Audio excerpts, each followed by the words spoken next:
God's search for man, and we are called to give up sin.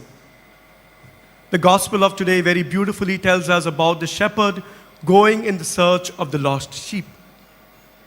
But if we reflect on this Bible, if we reflect on our faith is nothing but God coming in search of us. The entire Bible, for that matter, the central theme of the Bible is God coming in search of us. In the book of Genesis, we have Adam and Eve, the ones who are committed the first sin, eating the fruit of the forbidden tree. And they realized their nakedness and they began to hide.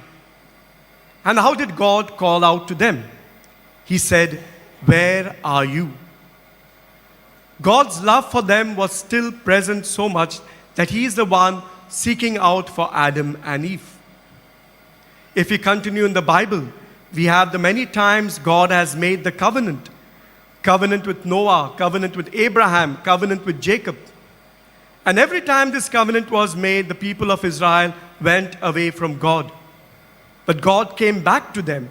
God did not abandon them. And this is very beautifully encapsulated in the lives of the prophets. Prophets going back to the people of Israel and asking them to come back to God. And every time God sent a prophet or the other, inviting the people to come for God, to come back to Him. And then we have this beautiful time when God Himself sent His Son.